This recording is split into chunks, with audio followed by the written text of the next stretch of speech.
All right. We'll give it just a moment for everyone to join. Jack's going to do the ping, and I think this is going to be an interesting one. I found this series to be very interesting personally. I mean, we're going to end up going through it paragraph by paragraph, of course, but it's such an odd take, as I was discussing with Derek, and we'll get into this. It pulls in everything from so many previous series. Like, again, we're starting to get to that point, like Deleuze quite often does, where it's a lot of one-offs, and you don't quite see how they're connected clearly on their face, and then suddenly at some point, bam, it's massive, huge, gigantic ideas that absolutely pull on each of those threads and sort of weave them together.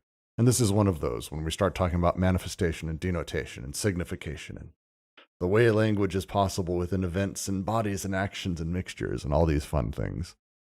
His books are introductions to his own books, and it's one of the things I've always liked about his style of writing. But it's become a lot more clear since we've been doing these readings, but it's like with AO, the joke that the first sentence is the first paragraph, is the first section, is the first chapter, is the entire book.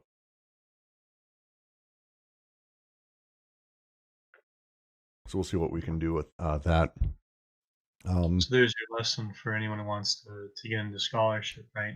Always start out with a universal condition when you're writing a paper. It's a fair statement. It works great for a good deal of authors. But specifically with Deleuze, it always starts in such a fascinating way. Because, again, if you go back and you reread the first series, you start to see that he really was actually making the points that he's making now, just in a much more simpler and sort of more poetic way. So I find it fascinating. But we'll go ahead and push into this. As always, thank all of you for joining us at the Deleuze and Guattari Quarantine Collective's ongoing reading of Logic of Sense. Today we're going to be moving into the 26th series of language. Please feel free to join us in the chat. If you're on YouTube, feel free to type away. We're keeping an eye on both. I'll do my best to kind of keep them top of mind. This one I expect to get a little bit into, but before we dive into the actual text, is there any major announcements or things we want to jump forward with today, or should I just forego those, given that there's only 7 of us here anyway? Yeah, I'll just very briefly mention that for the Devigations project, we've had a few people submit some projects to us, some drafts, and at different stages of projects they're working on. One guy a book, the other guy a more traditional essay. But this is the start of creating a writing community. So I encourage everybody to check out what they're posting, leave some feedback, and have some conversations. Yeah. And just to say what that is really quick again, we are trying to start a conference of sorts. It's an unusual one. We don't like the idea of conferences that have goals or determinate ideas. So the idea of the Devigations conference is it's the first conference without a point. And that's the idea. It's about wandering. It's about not having a point. And so please join us for that. Hit us if you want. There is a entire group here that's being supportive through each other's writing, trying to figure out how we might create content for such a thing. And we're ongoing right now. So don't hesitate to say hello. We'll happily take anyone in this. We're really interested to see what all we can do with it. And sorry, Jack, you were saying. And I was going to say, and on that point, it is a great day for the Deleuze and Guattari Quarantine Collective. Why? Oh, because we're all here together. Oh, aren't you sweet? But I think with that, I'll push into the text. So with the 26th series of language, the opening lines here are incredibly important. I'm just going to read through a little bit because I don't think we're going to be able to get through this without reading parts of this. Events make language possible, but making possible does not mean causing to begin. We always begin in the order of speech, but not in the order of language, in which everything must be given simultaneously and in a single blow. There's a lot within that. God, there's a lot within that. So, at the basic level, we've been talking through the last few series, communication of events, how events sort of communicate with each other, how meaning is derived through manifestation, denotation, all these things, how sense is produced or nonsense, and how we come to utilize these things. The nature here he's laying out is upfront. Events make language possible, but events don't cause language to begin. Instead, we actually begin in the order of speech, but not language, because in language, everything must be given simultaneously and in a single blow. The language as a thing, speech is sort of the medium. We'll be getting into a little bit more of this shortly. But as I read this, it's the line of, with language, all meaning sort of comes eminently. It feels similar to the way Lacan talks about sort of language comes all at once. Derrida, language is a thing all in. It isn't just we learn a little bit here and there. We're either in language or we aren't. Am I far off on that sort of way of reading that? I think what I'm seeing here is that speech and language are two separate things.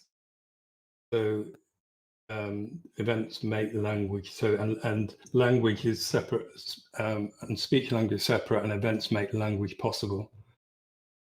And what he does, I think, here in this first paragraph, he's talking about speech. Speech essentially is related to the body. Language is related to the event. So the body and the event are split, which is done all the way through. So I think that's the kind of essential idea that's being approached in this. So he says we always begin in the order of speech. So we always begin in speech. So we make a sound with it from the body. So we're not immediately in language. Right. Well, it's the line that follows that. There is always someone who begins to speak. The one who begins to speak is the one who manifests. What one talks about is the denotatum. What one says are the significations. The event is not any of these things. It speaks no more than it is spoken of or said. Nevertheless, the event does belong to language and haunts it so much that it does not exist outside of the propositions which express it. But the event is not the same as the proposition. What is expressed is not the same as the expression. It does not pre-exist it, but it pre-inheres in it, thus giving it foundation and a condition. The idea of where the event sits within language being talked about there. So the event makes the language in terms of propositions possible. And what he said earlier was, sorry, go on. No, it's the line. It does not pre-exist it, but it pre-inheres, sort of with an assumption that it's coming with. It's naturally going to be there. It's not the proposition. It's not language. It's not these things, but it is the thing that renders them possible by pre-inhering, by existing and being assumed to be a part of it almost. And it doesn't have the same, let's call it structure, as something like a proposition has. So, and as pre-inhering, so the notion of inherence is that it's not, previously it's an incorporeal. As an incorporeal, it will inhere in something. It won't exist in something. It won't be in something. Yeah, and it doesn't exist prior to it because it can't. It's incorporeal. And then the next few lines. To render language possible thus signifies assuring that sounds are not confused with the sonorous qualities of things, with the sound effects of bodies, or with their actions and passions. The sounds, the way language works, it's such a complicated sentence.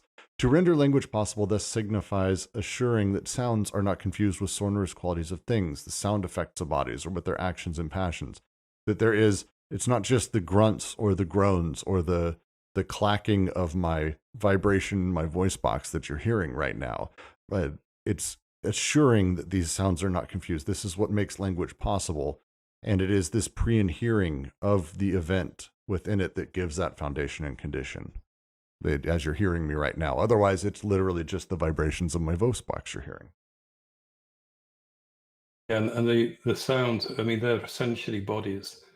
That's the you could say the effects of bodies, but not in the incorporeal sense, the corporeal sense of an event, because the idea of event has two kind of way in which it can be interpreted.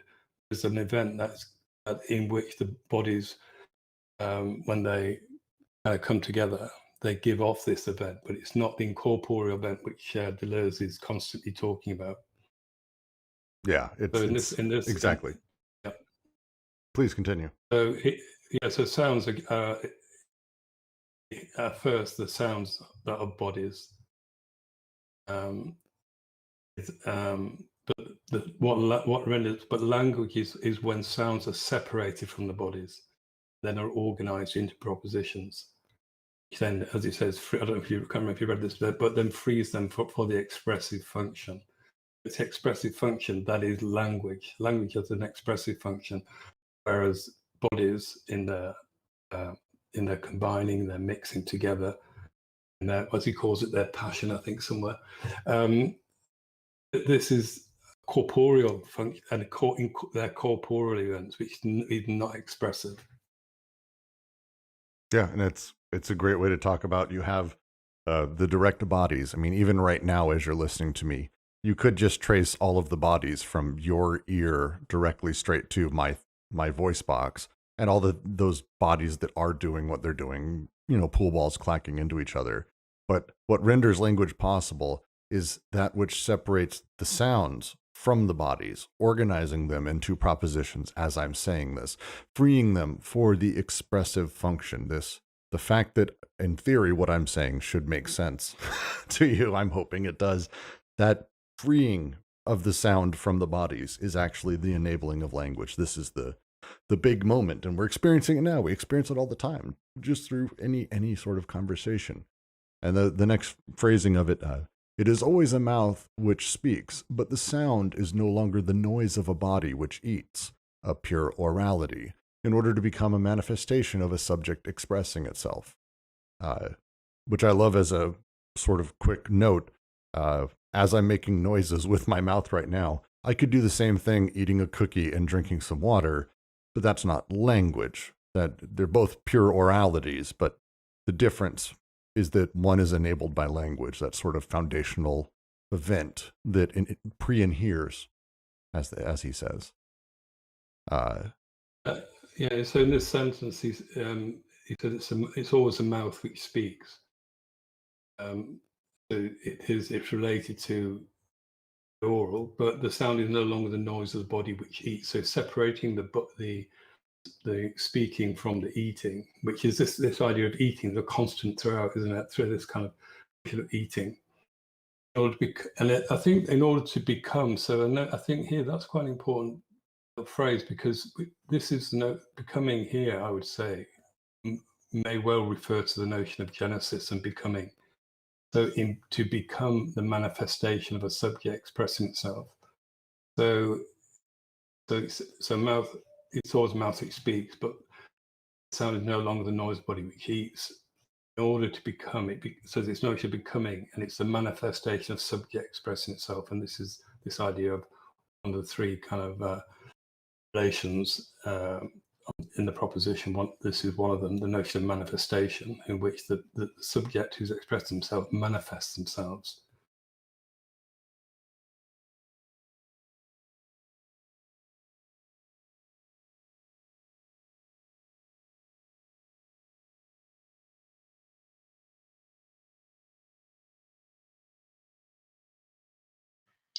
Well, this is kind of the interesting thing too, because we've kind of been talking about expression quite often in terms of like insistence on that. But what Deleuze seems to be doing here in terms of the expressed and the expressing, I think it's going to cause us to expand our definition more here, right? Especially insofar as language. So if you look at what language does, right, like you're saying, Derek, it does have a connection with becomings, right? Because it's going to take us toward effects. But what does language give us versus so in music, the term is typically like the nonverbal. So this is like the stuff Artaud does where he's just like screaming a lot, right? It's not really language, but a lot's still happening. But if we qualify with Deleuze's criteria, when somebody, for instance, is screaming, um, even though there's a lot happening there in terms of the depths and that, like we saw with the schizophrenic, there isn't necessarily a manifester. There isn't necessarily what one is talking about, the denotatum, and there isn't necessarily the significations, what one's saying, which would be important too, because as we're talking about becomings, I think one of the things we'll have to keep in mind with expression and language is the creation of, or at least in part, the constitution of series.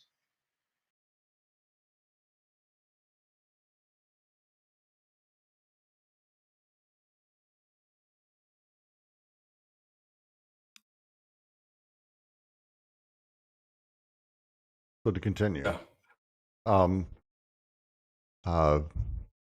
The next couple sentences I think get into this a little bit, but one of our commenters on YouTube nailed it. It's we're going to start getting into a little bit more of the Yomslev thing, which I posted a link to. If you haven't seen it, I'm happy to post it again. The idea of separating out content and expression, where ultimately speech as a form of speech is the form of the expression and language is the form of content. But we'll kind of get into that in the next few sentences. One speaks always of bodies and their mixtures, but sounds have ceased being qualities attached to these bodies in order that they may enter into a new relation with them, that of denotation, and that they may express this power of speaking and of being spoken. This is denotation and manifestation. Do not found language. They are only made possible with it. They presuppose the expression. The expression is founded on the event as an entity of the expressible or the expressed. Now we get to this point where he's really breaking it down, where it's not so much that denotation and expression found language, but they are made possible by it. They presuppose the expression itself being founded on an event, an entity of the expressible or the expressed. Love that. I love that set of sentences. Please, anyone wants to jump in though. So I think he says this. So just return to the beginning. One speaks always of bodies and their mixtures, but sounds have ceased being qualities attached to these bodies, so that they're becoming detached. So a relation of sound to a body, if it was outside of language, would have the condition of being a quality of that language. So, as he said, use words like sonorous or whatever, or it could be quiet, things like that. So these are qualities, but it says they stop being qualities, and they stop that so they can enter into new relation with them, that of denotation. So so there's a relation of denotation towards the bodies. So the denotation is what is noted, what is designated within speech. It's a thing outside of speech which is denoted.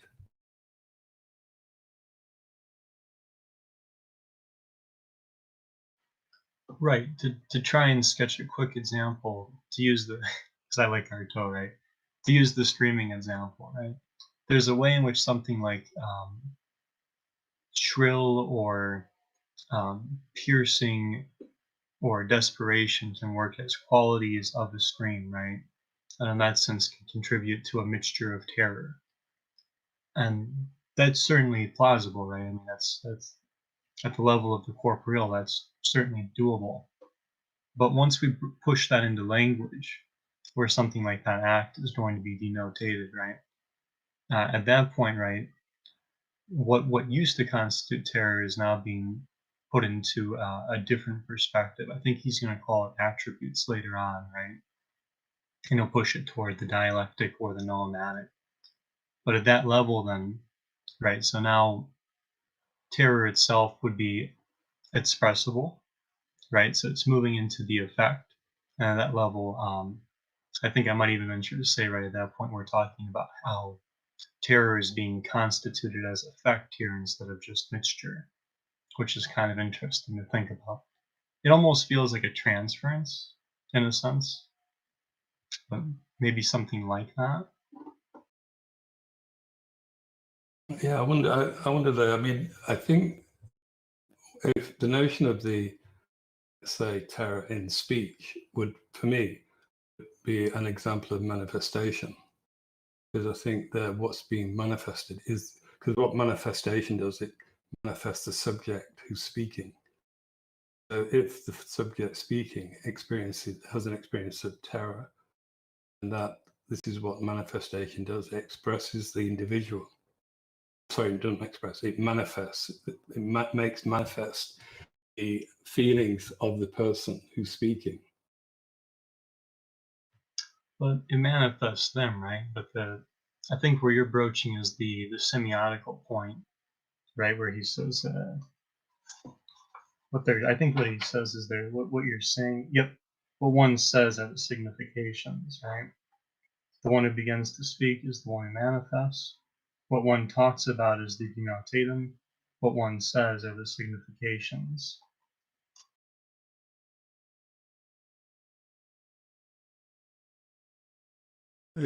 I'm not sure I would agree with the line that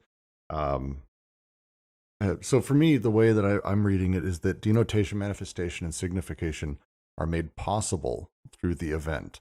That without it, they just there's no separation or distinction between any single one of them. Without the event, we have no sort of need or ability to even have them rendered possible.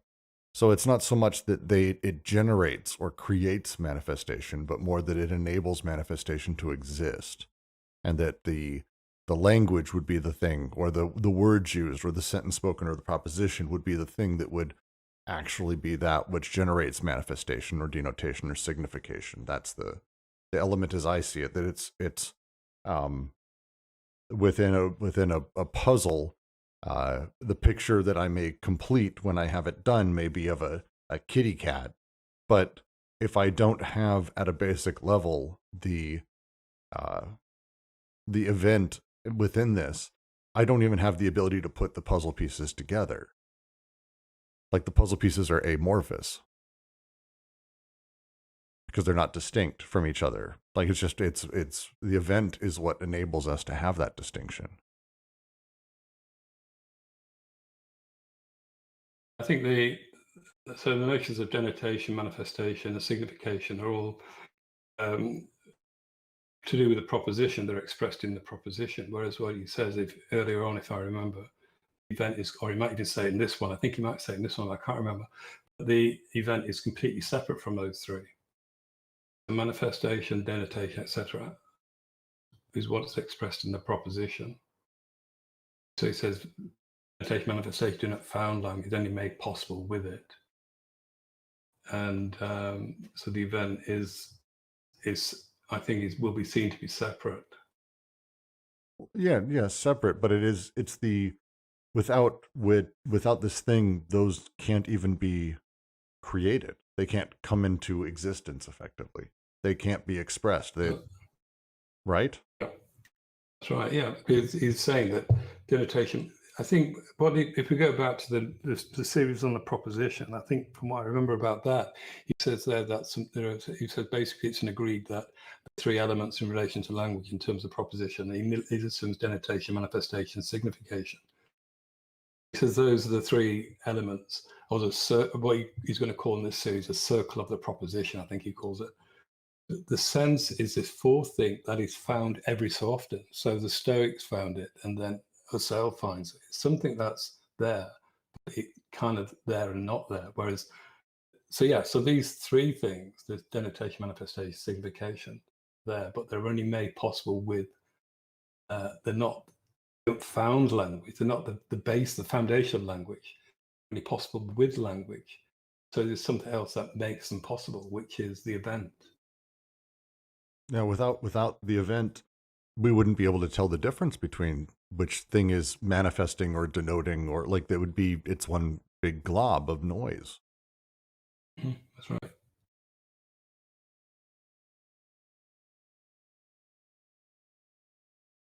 Yeah, so he says that just to carry on, he says what renders it, so start that, just what renders language possible is the event, insofar as the event confuse neither with the proposition which expresses it, nor with the state of the one who pronounces it. That's manifest. So either with the proposition which expresses it, or with the state of the one who. So that first one is blah, blah, blah. I can't remember.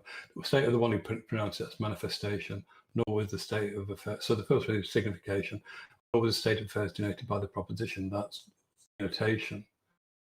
So it can't. What renders language? So it comes back to the beginning. Yes, the first sentence: events make language possible.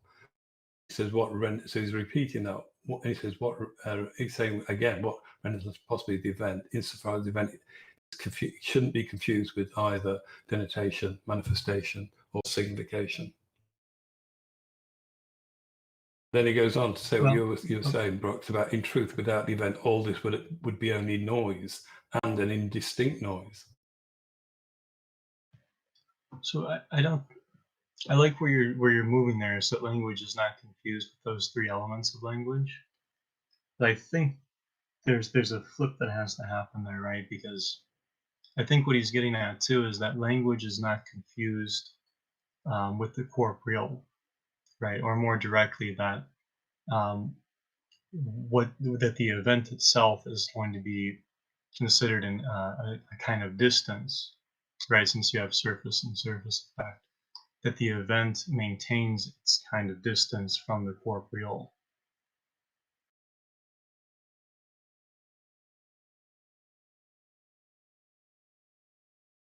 I think, yeah, because I think, like I said, he separates language and speech are two separate things. Speech, speech. So I'm just looking back. Yeah, the order of speech. So if without the event, there'd be no expression in speech. Therefore, it would just remain at the level of noise. He says right at the end. He says, without the event, all this, i.e., all this. Manifestation, all this of this person speaking towards which the speech is directed and what is being said about it, all this would be only noise and indistinct noise.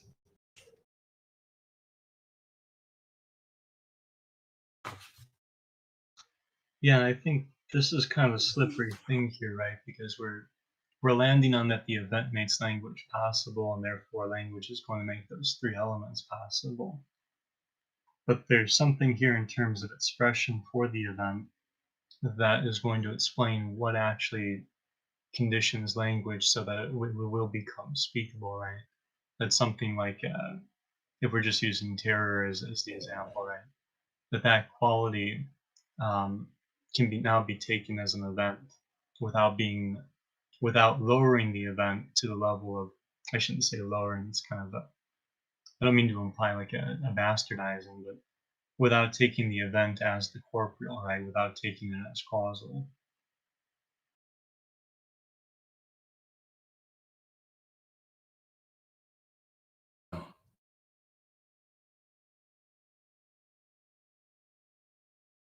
Yeah, so the event is really important. It has this really important function in terms of speech and language. It's this kind of organizing principle, I would say.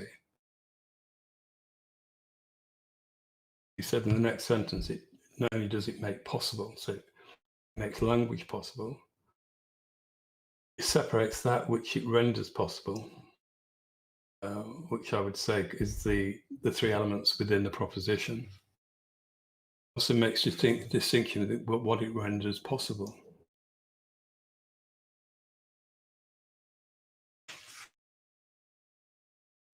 And this would be my last point. I'll turn it over to somebody else. I think that's the trick, though. The slipperiness of it is that the event not only makes language possible, but it makes language possible insofar as language is going to be able to take the event on its own terms, right? Which does get into Yashmel. Since we were talking about immanence. Thank you. I knew it was coming. Oh, that's too funny. But it is going to get into that theory of language, because at that point, the event makes an immanent theory of language possible. And then, like you were just reading, Derek, it's able to also maintain that that constitution of language in relation to the bodies but without, again, without kind of adulterating the event as something corporeal, right? It's maintained on its own terms, interestingly enough. I mean, I think the essence of this, as it's been throughout, is it's Stoic philosophy, I would say.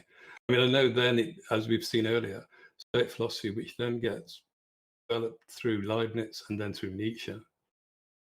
I think in this series, he directly refers to the Stoics. I think that the thing, I mean, for me, I think the thing about this is that it's quite a kind of, to use the word logical, but it seems quite, it does make sense, sense of the event makes sense. I think what he does, and also he brings it to the surface, is this notion of being brought to the surface. And there is this relation, I think, as you were saying earlier, Brooks, it kind of bringing everything that's been said already. It's all being brought together.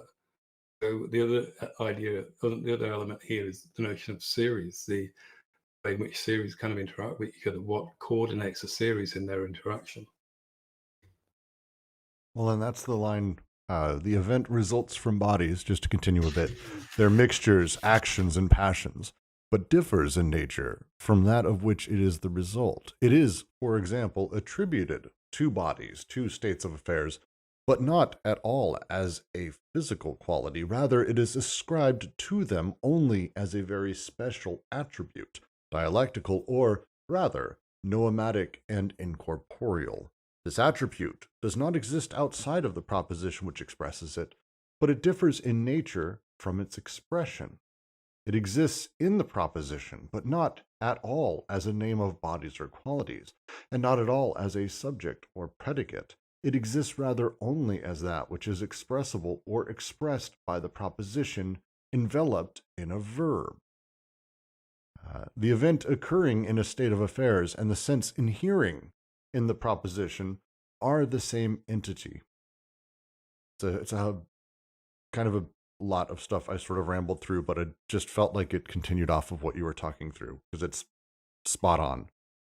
I mean, yeah, that's it. I mean, if you just go through that, I think it's quite, it's really useful section. This again, he said. So he said he starts off by saying, make it a statement that events make language possible. That's the first sentence. But then the question now asks is, how does event make language? So how does this happen?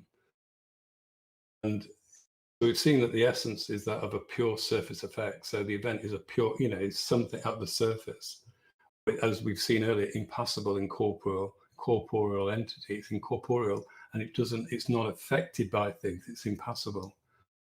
The event, again, it's kind of repetition, but it's constant repetition. But it says the event results from bodies, their mixtures, their actions, and their passions. It differs in nature from that of which it is. So it results from bodies, but it's different from them. It's different nature from that of which it is a result. So it is, for example, attributed to bodies, states of affairs. So this notion of attribution, but it's not a physical quality. So if we took a body instead of something of it, let's say we might say it's red. It might have, that is the quality attached to it. It says the event as it's attributed to bodies is not a quality, a physical quality. It is an attribute ascribed to them, and it's a very special attribute. It's a dialectical, or rather noematic and incorporeal attribute. And we had that again. We had that earlier. Back to a cell where the cell is the one who rediscovers the event. He gives two names for the for Venus, if you remember. Is it the morning star and the evening star? I can't remember. But they're the same things. So these are the noematic sense of an event. They're completely different from each other, but they both refer to the same thing.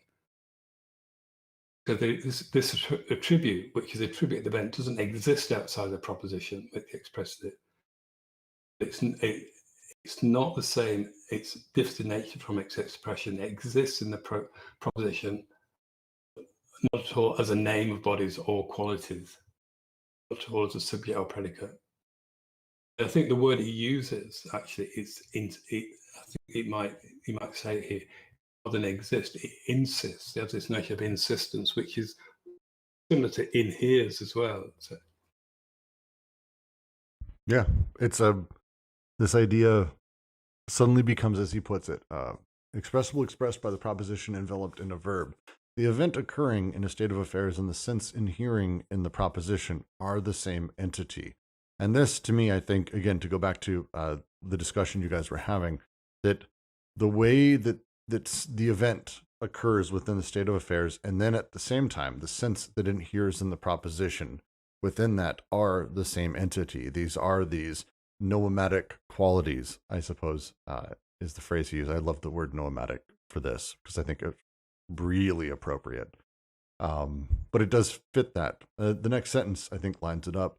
Consequently, to the extent that the incorporeal event is constituted and constitutes the surface, it raises to this surface the terms of its double reference, the bodies to which it refers as a noematic attribute, and the proposition to which it refers as an expressible entity. So again, these two are the one and the same. These are the same entity. But he's now talking through the way that these two are linked, because they get linked ultimately at the surface. Proposition to which it refers as an expressible entity, and then ultimately also to the bodies which it refers as a noematic attribute. These two elements, bam, same thing. Here's where they come together. just go back a little bit earlier. So there's an example where it says it exists in the proposition, but not at all as a name of bodies or qualities, not at all as a subject or predicate. It exists rather only as that which is expressible or expressed by the proposition. But it doesn't stop there. It enveloped in a verb. And the example he gave earlier, he said we could say things like a leaf or a tree is green. Do you remember this? And that kind of what that gives us is the idea that there's chlorophyll in the leaves and air and things like that. Then he goes on to say tree is too green, so it's a verb. This is where it's expressed in the verb. The expression is in that verb, so it's a proposition, but it's enveloped in a verb, and the verb. And he gives the example he gave was the idea of too green. A tree is too green. It's happening. It's something happening. We could almost say, I don't want to say it, but I will say it, becoming.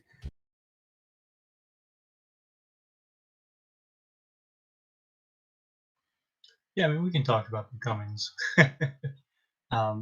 But the thing I wanted to say there is, it would be, and I wish I had done it for the session, because I was trying to think back to the structure of sense he lays out earlier, right? Because when that line caught me too, that he uses enveloped in a verb, obviously italicized this verb, but it almost seems like there's the kind of tension he's trying to sketch out, where he's still trying to say that yes, the verb is involved with sense, right? Like the infinitive and all of that. But it almost seems like he's trying to say, and you know, we saw this with the way that sense is denotated, right? How to take care of sense in that. It still seems like he's trying to remind us that the verb itself is not sense, right? And I thought that was kind of interesting, especially in terms of becomings, right? I think for me the idea of the verb is that it's an active thing. It's something that's ongoing. It's not it's not a noun which is a kind of stopped in its tracks. The reason it's enveloped in a verb is that it's an ongoing thing. And I think this notion of being enveloped in something, it was also given in the actor in terms of counteractualization, where it's enveloped within something. I forget the word he uses now, but he might have even used the word envelop. I can't remember. But there is this notion of it being, enveloped within things. And I think the actor in counteractualization has the actor himself or herself, then the character that's been expressed in the acting. And as he says, the actor strains his or her personality. So for me, that the importance of the verb is that it's an active thing. It's not just a kind of a thing that you take, as would be a name would be. Well, let's go back. I think the example that makes it to me perfectly clear is the first series, the one of pure becoming. Alice becomes larger. This idea at any point, there is no becomes larger. There's no, what does that even look like as a thing? What is the body? That's not how that works. Is that it has to sort of exist in here inside of everything that's within that sentence in order for us to be able to understand that she's getting larger and it's this stage and then the next stage. We are always eluding the present within that. To me, that's a lot of what he's getting at here.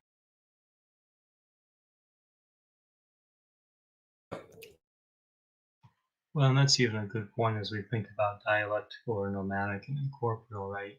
Alice becomes larger as she becomes smaller. Sorry, you've still got the aeon in that, but I do think that's a good point too, because when you put it into the attribute of growing, right, there is more going on than just like a state of being, like we're saying. There is the event, and like I said, to me, it sounds like he's saying there's something enveloped in a verb, like there's something kind of trying to burst out of it.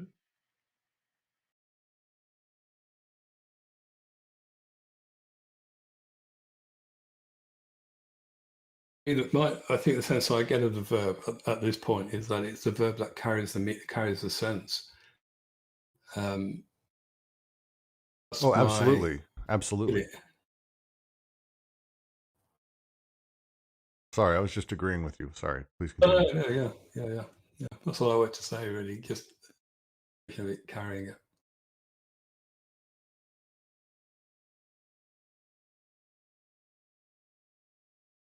Well, and that I think carries through when he starts talking about the separation, the line frontier between things and propositions, to eat, to speak, enters as well into the made possible, into the propositions themselves between nouns and verbs, or rather between denotations and expressions.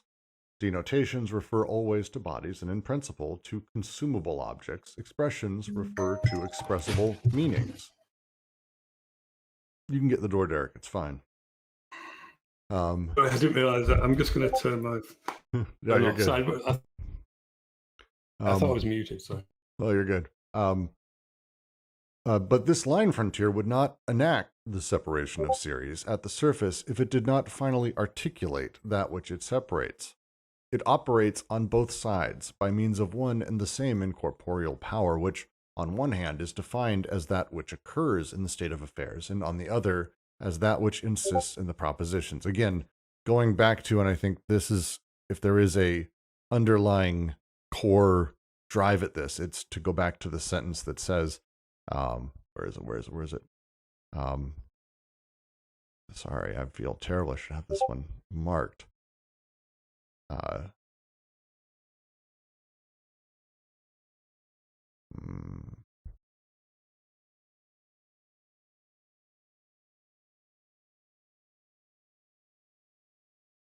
feel terrible. I can't even remember where's that line.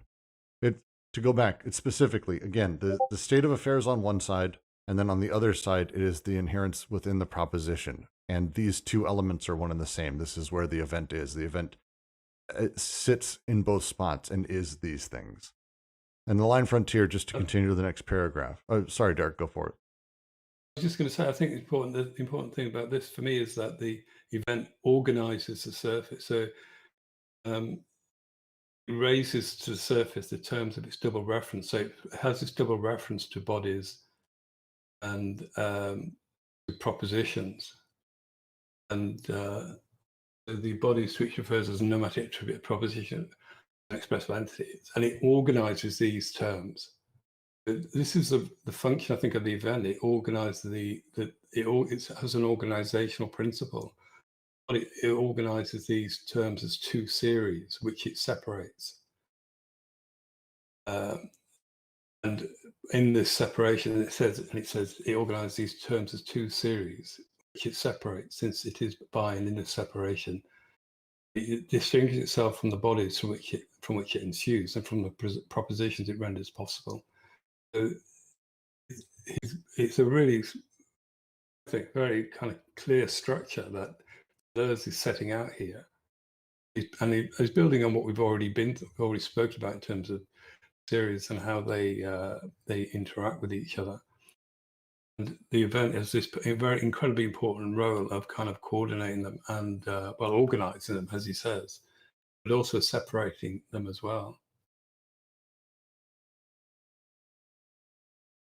So this separation, this line frontier, and between things and propositions. So it's between bodies and language, things and proposition. What's the, as he says, the convergence of a divergent series that neither abolishes nor corrects this divergence. This is what the line frontier does. And I find it, this is where we start again, coming back to the paradoxical, and I'll just continue reading a bit. For it makes them converge not in themselves, which would be impossible, but around a paradoxical element, a point traversing the line, circulating throughout the series. This is an always displaced center, which constitutes a circle of convergence only for that which diverges as such, the power of affirming the disjunction. This element or point is the quasi-cause to which the surface effects are attached precisely insofar as they differ in nature from their corporeal causes. It is this point which is expressed in language by means of esoteric words of different kinds, guaranteeing the separation, the coordination, and the ramification of series at once. Thus, the entire organization of language presents three figures: the metaphysical or transcendental surface, the incorporeal abstract line, and the decentered point. These figures correspond to surface effects or events. At the surface, the line of sense imminent to the event, and on the line, the point of nonsense, surface nonsense being co-present with sense. It's an amazing topology that he kind of, crams everything from the previous handful of series in. But there's a ton happening here that we should probably break down. I had to read it at once. I couldn't help but continue. I have no self-control, I suppose. Yeah. That's good. I think no, you're right. So he says, in the beginning he refers back to this line here. It's interesting because it's got these two elements again. There's got this constant bifurcation that's happening. So we get this thing between bodies and language, and the line frontier, which is organized by the event. It brings about the convergence of divergent series. Again, it has this organizing aspect to it. It doesn't abolish nor correct their divergence, but makes them converge not in themselves, but around a paradoxical element, a point traversing the line circulating throughout the series. What he's approaching here is this notion of the affirming disjunction, which we spoke about in terms of one of the examples Deleuze gives is the grey and the black butterfly. The grey butterfly, when it's attached to the wall, affirms the distance from the black butterfly. Not just one doesn't have hegemony over the other. They have this affirmed disjunction, affirmed difference, I would say.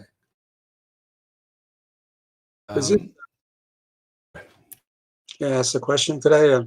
Does this correspond to the three syntheses that was, Deleuze talked about? I think in difference to repetition, that language is I guess occurs during the second synthesis, right?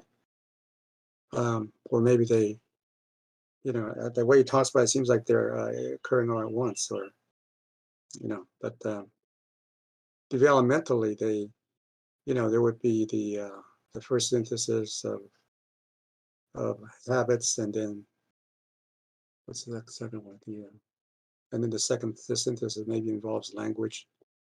Yeah. Does that make sense?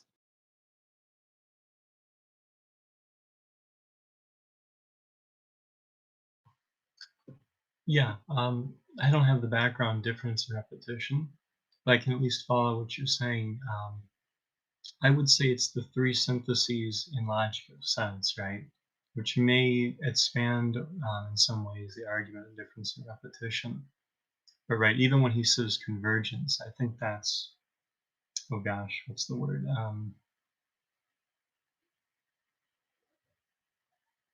Oh boy, someone help me out here.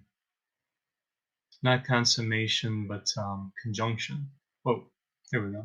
I think that was the synthesis of conjunction he lays out, right? So you're seeing conjunction and disjunction working together here to produce the series both in convergence and divergence, right? Without without necessarily negating each other, right? Without impairing each other during the process.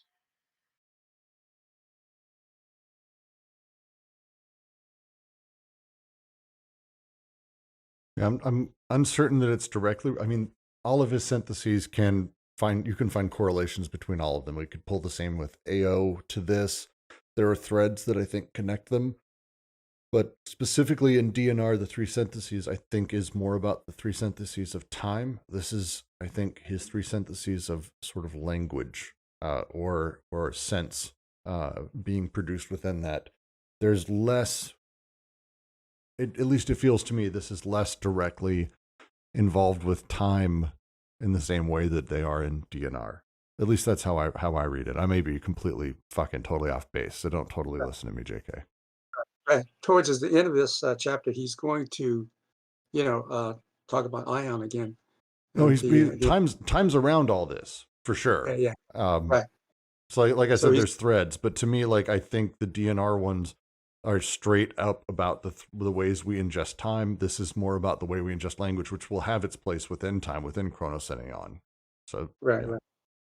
And then he's talking about the verb as being the infinitive, or and that's going to go into the idea of the infinite line of time. But these I see it as a conflict between the bodies and the corporeal bodies and in the incorporeal, and language is definitely part of the incorporeal, right? And he's talking about these two divergent series, the corporeal and the incorporeal, and they somehow have to or synthesize in the process of language development. And of course, the event is what brings that about. That's the more universalized series, I guess. Yeah.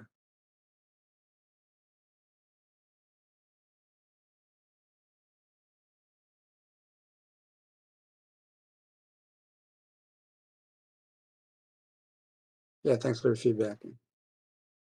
Oh, I know I've read. I haven't read. I know there's a handful of papers talking about the evolution of the three syntheses through all of Deleuze writing. So there's a handful of things out there you can find on this. I'll try to dig around and see if I can post a PDF as well. I'll tag you if I do, JK. Great. Thanks. Thanks a lot, Roots. Now you've got me thinking about the three syntheses of time now. Damn it. This paragraph, I'm just looking at this. Yeah, this paragraph. If we read to the end of the paragraph, it says the entire organizational language presents three figures: metaphysical transcendental surface, which is what the event does. It raises things to the surface. Incorporeal abstract line, and this is organized. So in the previous paragraph, he talks about organizing. I'm just trying to find it. The things, the bodies and the language are separated. The separation is this line frontier between things and propositions.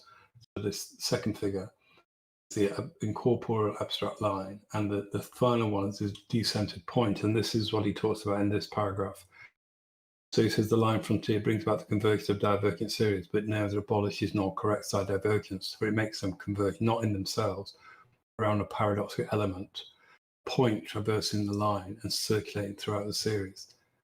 So it's this point, which he says is the third figure around the organizational language. This is a point.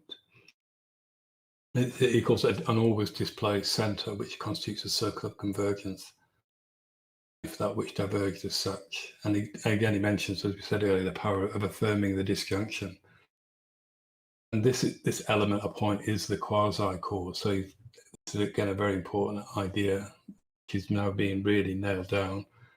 to which the surface effects are attached. So he says this precisely insofar as they differ in nature from their corporeal cause. It's this point, which is expressed in language by means of esoteric words of different kinds. So this is how they come about in esoteric words. Yeah, which is something which we speaks about in an earlier series. It guarantees the separation and coordination and ramification. So it guarantees the separation around the line, the coordination in terms of the being organized surface, and the ramification in this point around this point, which you have a displaced point, which gives rise to, as these just to come back what I said earlier, that's the entire language, entire organization language presents three figures: physical transcendental surface, incorporeal abstract line, and the decentered points. These figures correspond to surface effects or events at the surface. So these are three things they correspond to. So these figures correspond to, first, the surface effects or events that surface the line of sense imminent to the event. And on the line, the point of nonsense. Sorry, I've lost the thing here. These figures correspond to surface effects or events, the three figures. And the second one, at the surface, the line of sense imminent to the event. The third one, and on the line, the point of nonsense, surface nonsense being co-present with sense.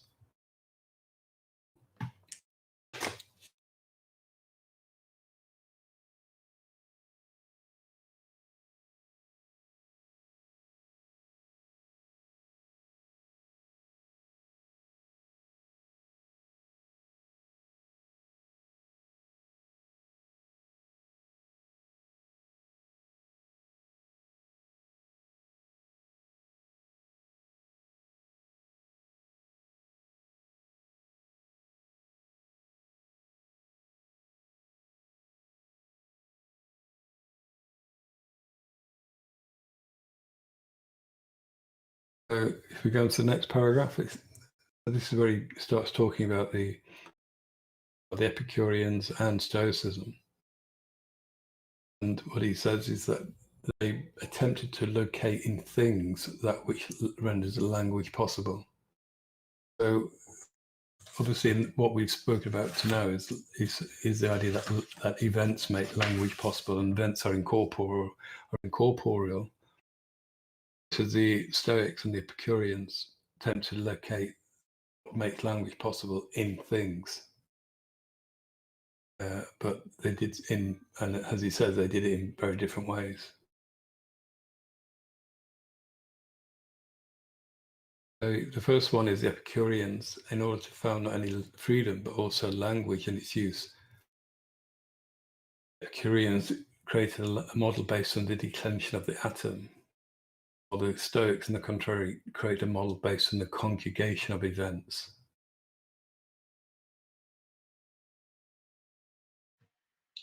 Yeah, I thought this was an interesting paragraph too, because and this is why I made that point about the verb. So the Epicureans do have something of a point by looking at the use of the corporeal, right, as a model of language. And I think that kind of takes you into the three parts of language you talked about earlier: declension, manifestation, and so on. Right, this kind of sense of the expressed. Whereas the Stoics are going to move toward conjugation, right? So trying to look at language in terms of effects, right? Which is kind of what we talked about the other day about like the heavenly bodies, right? Astronomy is kind of an early attempt at a theory of the event, right? But then he's going to go on to say, right, because it would seem that the Stoics have an upper hand. But then Deleuze writes, the question of knowing whether nouns or verbs are primary in language cannot be resolved according to the general maxim, in the beginning there is an action. However much one makes of the verb the representative of primary action, and of the root the primary sense of the verb. So already there, right? So there's kind of the sense of the verb being elevated by the Stoics and now kind of being de-escalated. He goes on, for it is not true that the verb represents an action. It expresses an event, which is totally different. There you go, there's your Valley Girl Deleuze. Moreover, language is not developed from primary roots. It is organized around formative elements which determine it in its entirety. So this is kind of what you were saying, Derek. I'll turn it over after I make this point. There's something going on with language which is not to be. I almost think of language as kind of in something about chronos going on here. Still with this connection to aeon, but that language itself is actually still. So the first thing he's trying to say is, right, language does not represent the events or anything like that, right? The event makes language possible insofar as language is going to be able to take events on their own terms. And with that, there's this point then that the verb itself still does not represent an action. It has to express an action for it to be performing this function of taking the events on their own terms. I think the key here in that sentence is the difference between a representation and an expression. And I think the idea there is that the verb within the verb is the thing, the expression, the thing, the incorporeal event is being expressed within the verb. Well, and It doesn't it's kind of 100% that, and it's such a crisp little sentence because the way you might think of any one of these elements, I kicked the ball. You think kicked is this verb that represents the action. It's the action of me kicking, but it really doesn't. Instead, it's expressing the event of the ball being kicked and all of these elements, which is completely different than this one-to-one as if the kicking were a thing. It removes kicking as a thing from the way language sort of expresses and instead talks about the event of the element and how the verb expresses it, which is really interesting. But it also means we're not necessarily doing a picture theory of language here, even though we've still got the importance of denotation in that, right? It sounds like what language is doing here, what is so critical about this series is going to be the way in which, why language serves to express the event. So in that sense, right, like you're saying, you don't have a representation in language of the ball being kicked, right? So that kind of modeling is not necessarily there. Instead, you've got you've almost got the straight line, like you're saying, right? You've got the expression of that event, right? So the bodies and the kicking of the ball and the effects that are happening to those bodies and that. Now you've got that rendered possible in its expression in language.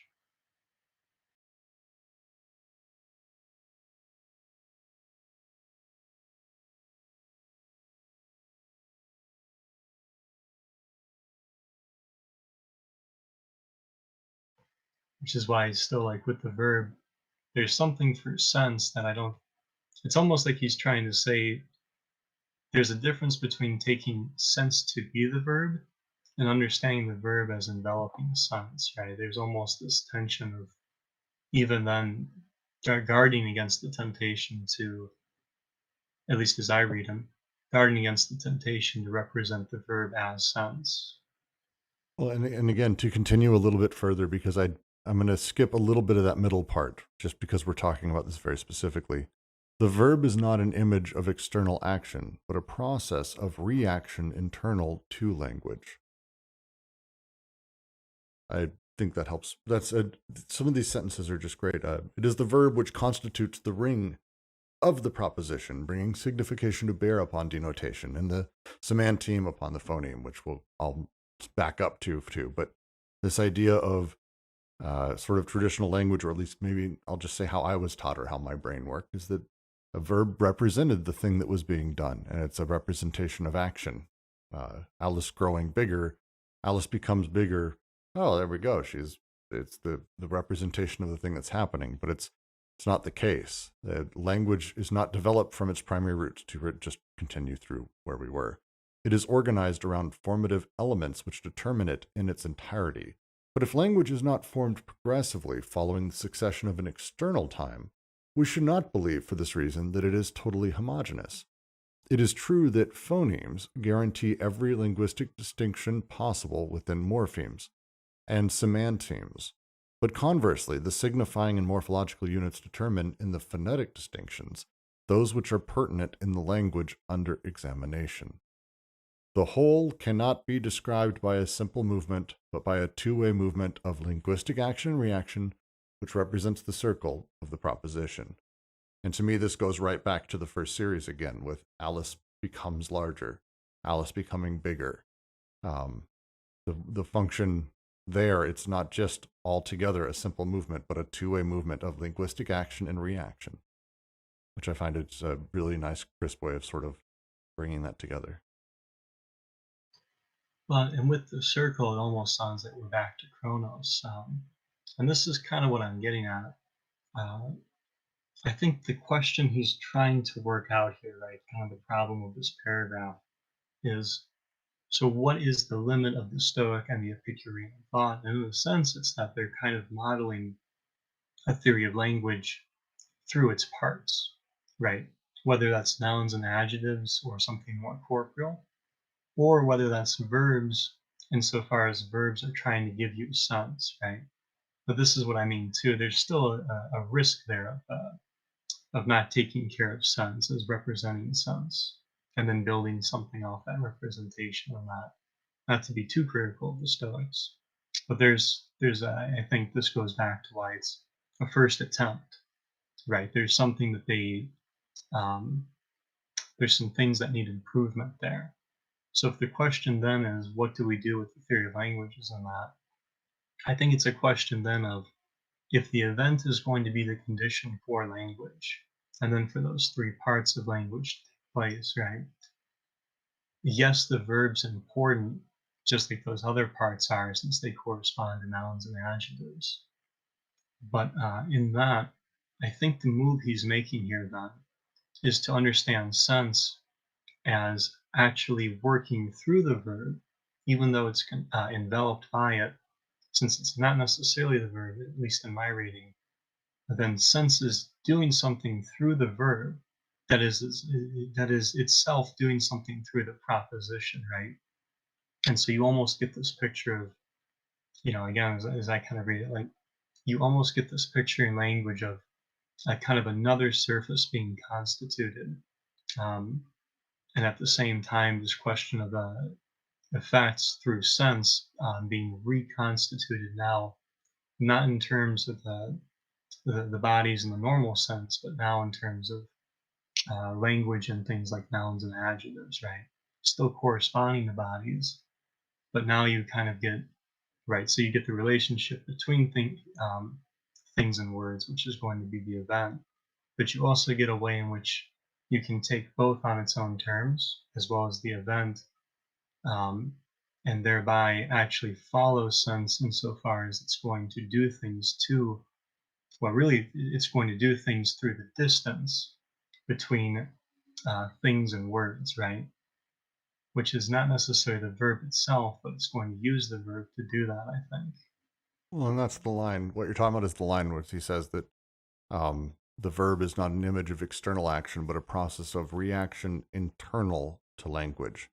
That the verb, by playing through the event within the words, within the proposition, it's able to be the thing with which the sort of event is allowed to be, that sense is allowed to be generated, language is able to come to be because of these elements, at least in the Stoic sense, which I think he's arguing for pretty heavily here. You mentioned Chronos, and so if language is also responsible for common sense and good sense, then is there another sense of language that transcends the confinement of being within these categories of within Chronos?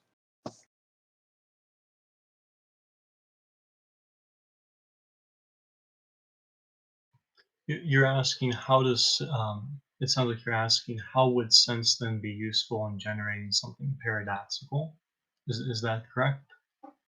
Yeah, it's kind of because the language it can be used in both senses to stay within the confines of the limits of chronos, and language can also serve in a in a more transcendental metaphysical sense of you know um, you know releasing itself outside of common sense and good sense.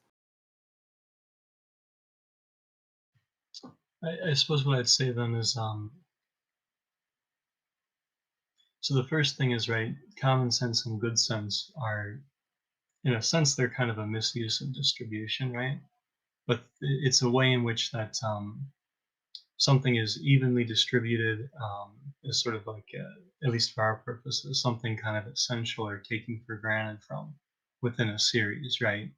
So it kind of misuses not only sense, but even as we saw, like the mirror, and that I can't think of the other term he uses, but in earlier series, right, the way in which like the mirror or that vanishing object, for lack of the appropriate term, the way that those play with series and actually help I shouldn't say help constitute them and what they're going to do. The other thing I would say too is that um, if we want to take it into just a question of use, right? So and this is even why I think he's kind of criticizing the Epicureans and Stoics. Um, in a nutshell, there is a point about taking care of sense, right? There's an ethical thing going on here. And in that sense, I think that does help provide the kind of paradoxical thing you're looking for. Because if you're using sense, or rather, if sense is able to operate through the affirmative, right, through these ramifications and that, then the event is taken on its own terms. And I think that would be very critical to perform the other ethical task, which is that of the operator, right? If you're going to use sense and make those kind of decisions like he was talking about, then you're going to have to work with the event on its own terms, both in the ways in which it's happening to things and the ways in which language is going to need to take it not only on its own terms, but the way in which language is also going to be used, right? The way that sense is going to be working through expression to affirm that distance between things and words.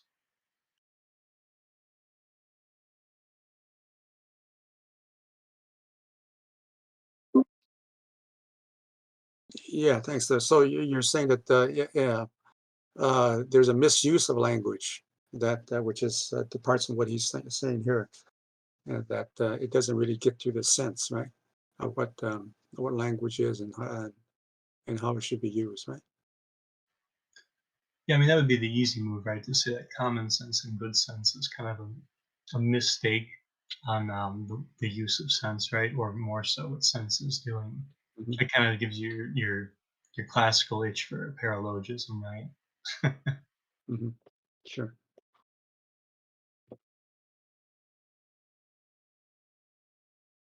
I just wonder if we can go through this paragraph again from the beginning, just trying to make sense of it as we were talking. So the first, just to go back, so he starts by asking, he says events make language possible. First kind of theme. The next one, it says, how does the event make language possible?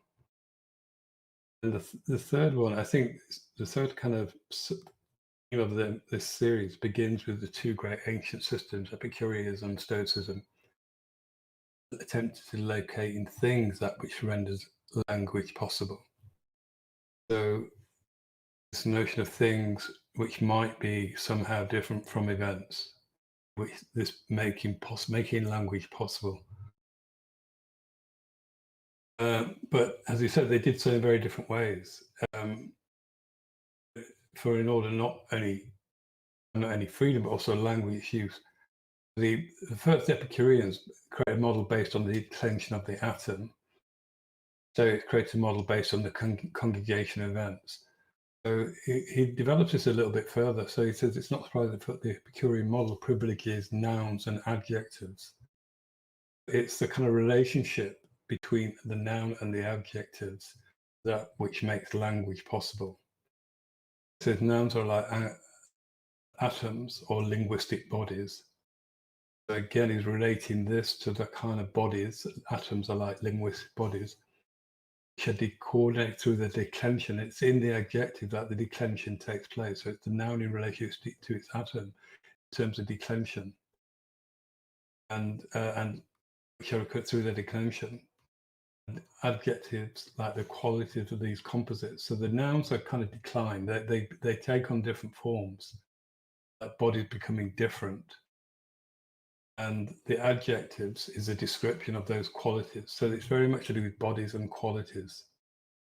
This is how the Epicureans thought about how language is made possible through the kind of bringing together of the declension of bodies and their expression of the quality of the declension in the adjective.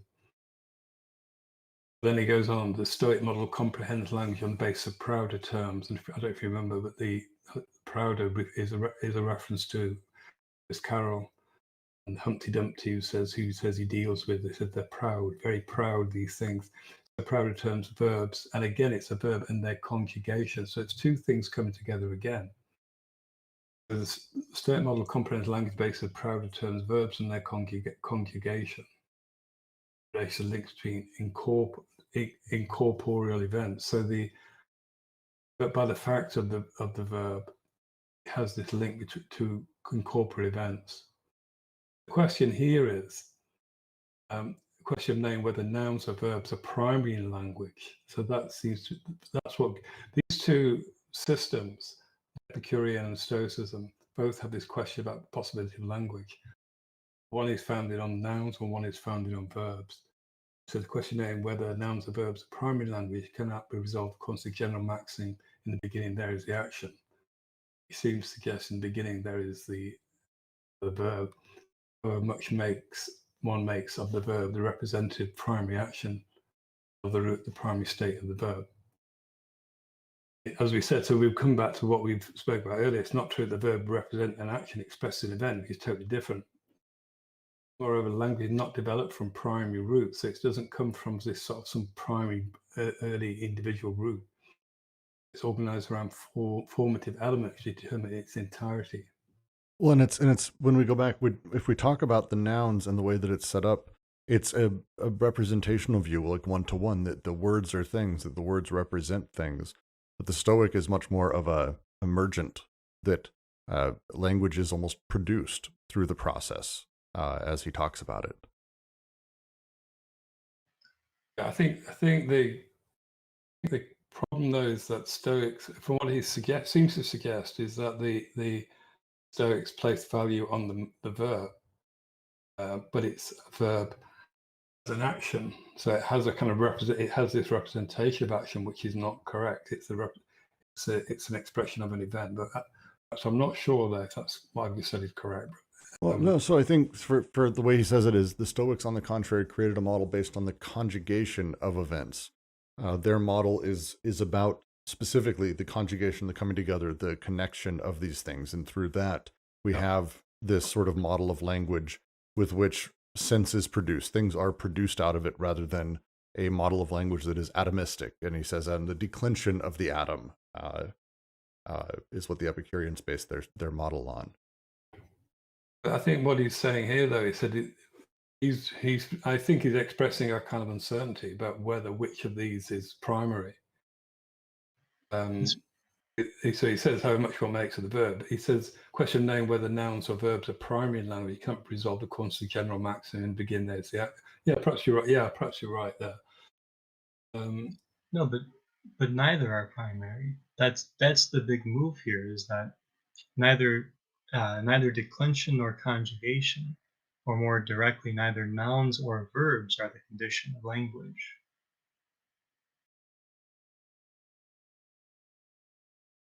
I think I would say it's anything. It's the disjunctive conjugation, I would say. It's It's the forever event. expressed in it's forever expressed in the paradox. Right. The event is the condition of language, not the noun, not the verb. This is the criticism, right? Is that they're looking for the condition of language with an already constituted part of language, and then trying to backtrack and model language that way. Deleuze is saying, no, there's a process in which language is formed, and that condition is going to be through the event, right?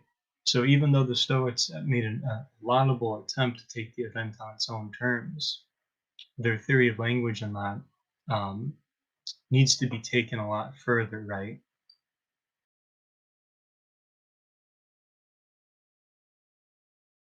Yeah, I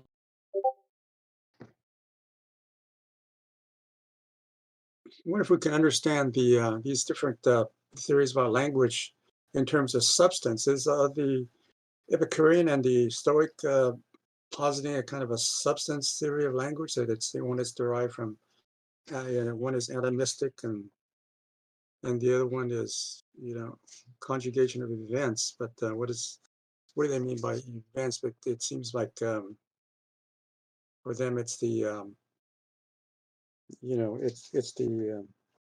the body. It's the effects of the corporeal events or something like that.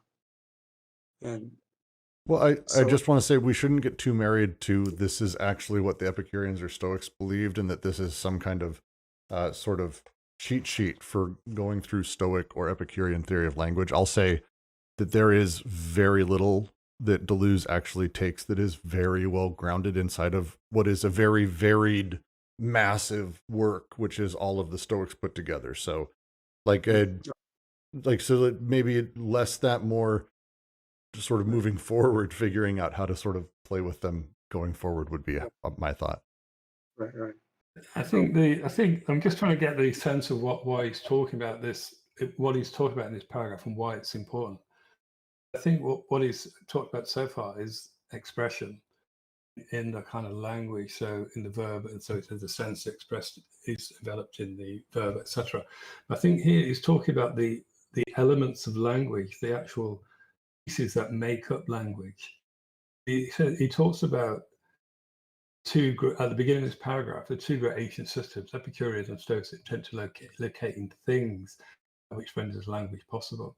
And I think the location is in the, so this is why I think he talks about phonemes and morphemes and enthemes. These are the kind of smallest elements of language, in terms of the letters, the words, the little sounds we make, which together will create a word. How they kind of become the form and their meaning. I think this is what's being spoken about here. It's kind of coming away from that kind of more general idea of event, and it's coordinating the series and the point, the line, the point, the surface, which is what I think he kind of finishes on in the previous paragraph. But now why does he now? This is what I'm trying to understand. Why should he now suddenly start talking about Epicureans and Stoicism? I think it's because it locates in things actually. So language is made possible by the event. We've already said that. They attempt to locate it in things which render language which renders language possible. I think this is why he's now. He then goes from the noun adjective, the verb. Now he's then coming down into the actual letter. Let's call it the letter, the individual sound make.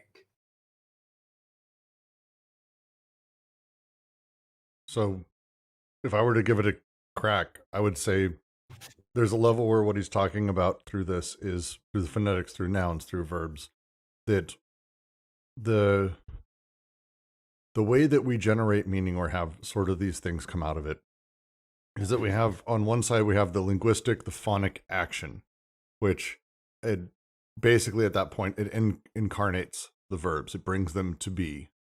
And with those, there is this natural possibility space of this semantic reaction, as I think he refers to it, that is where we're able to bring in the verbs and the way that they conjugate.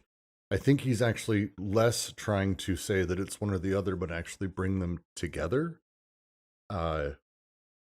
within sort of the way that this sentence or the proposition or what's being spoken of as being, again, a process rather than a thing. The nouns and the words we speak them and they're said, but in between those, we need the action. The action is the thing that gives us that sort of connective tissue, that paradoxical. When we say Alice becomes bigger, Alice being the denotative or even the significative, like all of those things, the possibility space of what is happening to Alice is kind of the big deal.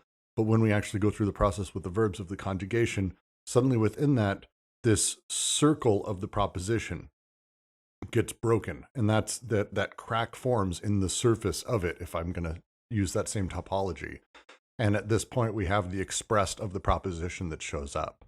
So it's, I think for him, he's finding actually a way to bring them together and to talk about, again, this processual nature of language rather than it is this or the meaning is found in that. There is no root. There's no root. He doesn't even say verbs are the root. There is no root.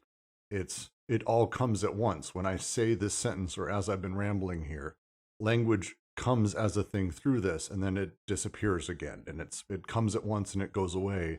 The nouns, the elements get to be placed there. The verbs in between determine and sort of limit that possibility space, but give meaning to by running through the series of nouns and the things I'm denoting.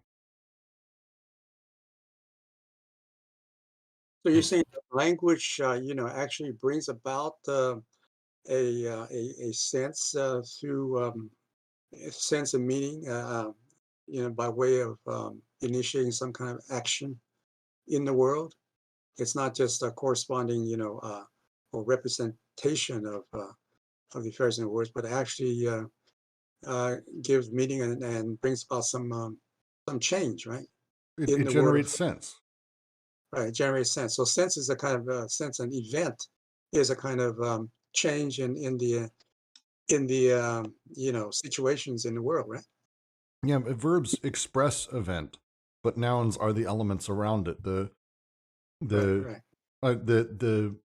Language isn't just like, oh, it comes from these. Here are the roots in the ground. He's very clear about that. I really like how he's clear. But it comes around all at once around the formative elements. Right. The phrase where the whole is not homogeneous, I think, is the important thing, because if we go back to the heterogeneous or homogeneous series, where we were talking about the way that series interplay with each other, the whole of language itself necessarily has this aleatory point, this decentered element, the paradoxical element, whatever it is. And that whole is determined by, on one side, the phonic action where we're saying nouns, but also the possibility space between those nouns of action. Action comes in, it is the event, we say such a thing, and this generates cracks which split and reveal the sense or the event that actually is taking place that we're able to take in.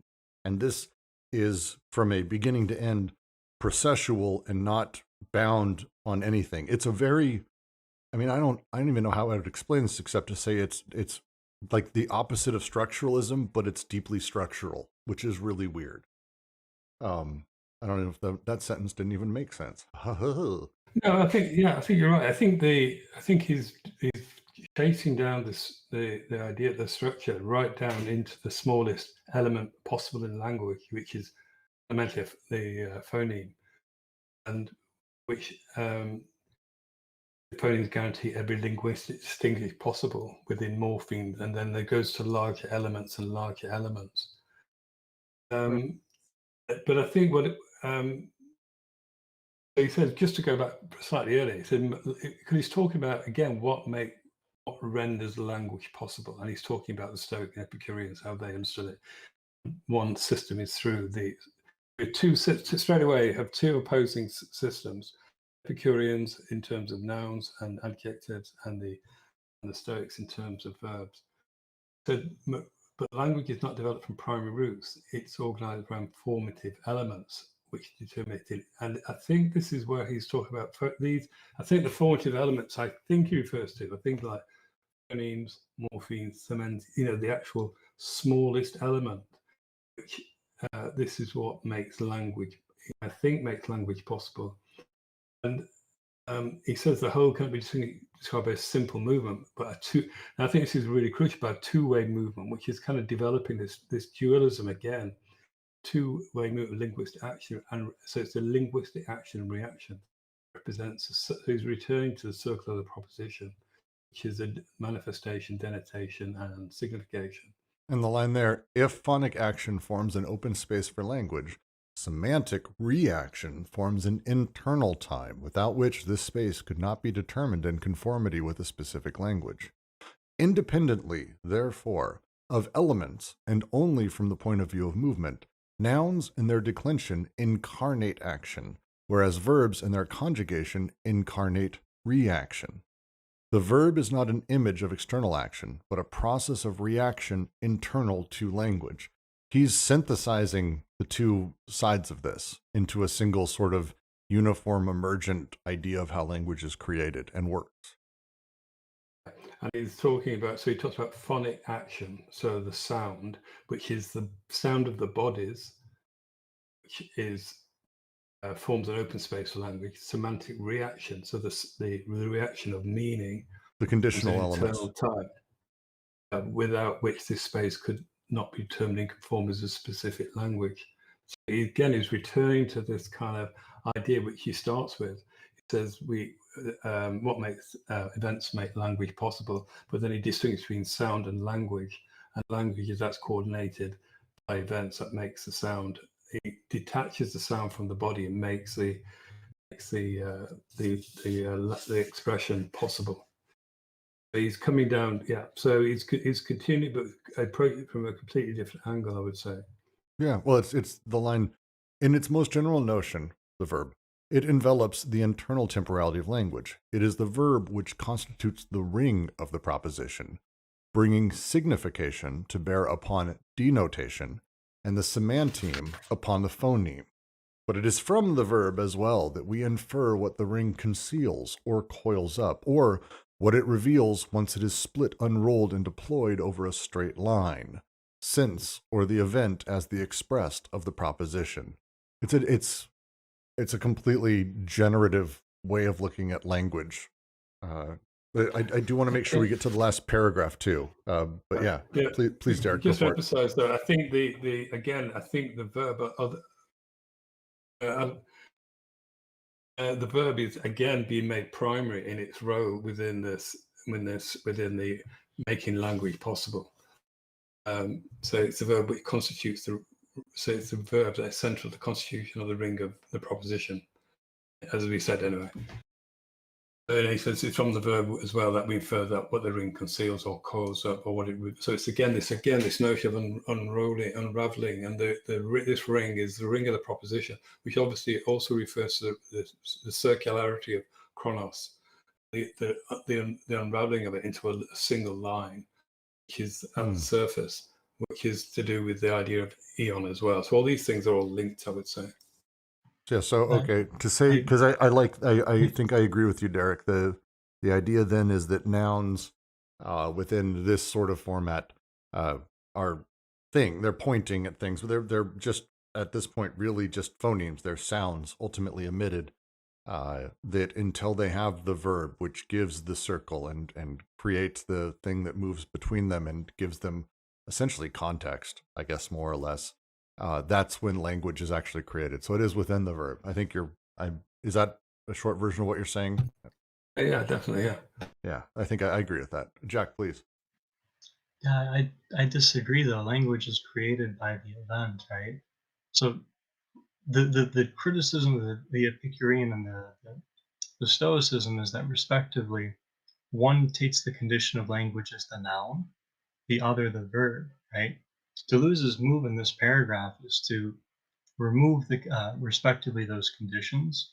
And I think where I could definitely agree with some synthesis, especially in what's going on with the phonemes and everything, is that he's taking both theories now under the condition of the event, which is going to make language and therefore the noun and the verb possible in relation to each other. So for like the Epicureans, right, the nouns based on the atom would make language possible. But that gets into a whole problem of, well, then how are nouns possible, right? Because you're suggesting now that they're auto-conditioning. And that, right, that this is the whole problem of Genesis, right? This is like the good and common sense problem is if you're going to take a part as the condition for that which constitutes that very part, you've got a whole problem now of how do you explain that, right?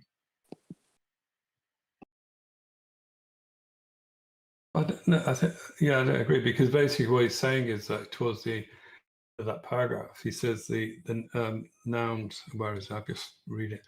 Nouns and their declension incarnate action. As verbs and their conjugation incarnate. So they're both incarnating something, but what they incarnate is reaction. Reaction, I would say, is another term for an event. The verb is not an image of external action, but a process of reaction internal to language. It goes on from there. Right, but this is the point about sense of the event as the expressed of the proposition, right?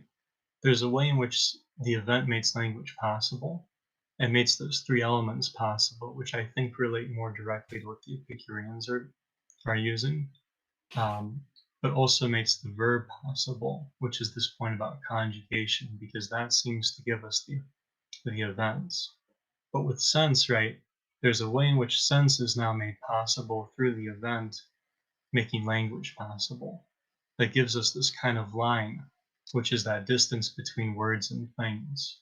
So ultimately, and this is kind of the strangeness about, depending on how you look at this, the point I think he's trying to make is that by making language possible, language is only possible insofar as it takes the event, its condition, on its own terms. So even though these three elements are constituted, in order to take the event on its own terms, it needs sense to provide this distance of affirmation, right? And so from there, I think this is again, the big move here is to say, right, it is neither the noun nor the verb that is the condition for language. And more directly, because they're made possible by the event, it's going to be a question of how sense uses those two these elements in that, so as to provide the expression of the event, and thereby, affirming that distance again between words and things.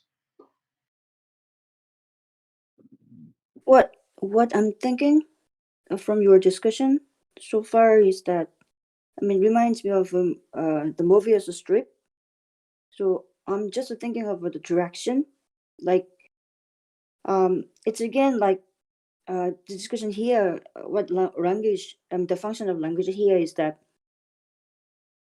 it's kind of transcend some kind of binaries. Language itself is kind of denotation, like surface, like something is on the surface, and then it has depth, and then it kind of like in terms of a Stoic point of view, it can be expressed as a kind of root form of the verb, but at the same time, the root form verb derived from the event, and then it's all kind of a mix. It's mingled in the like a melting pot. It's like again like a chaos, and then in it there is a cosmos at the same time. So what I'm thinking is that from the beginning of the end, what Deleuze wanted to say here is that maybe the directions are reciprocal or spiral.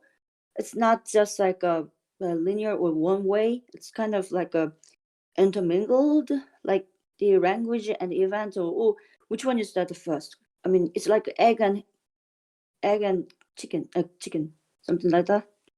So yeah, I just like sort of like the direction of the whole thing.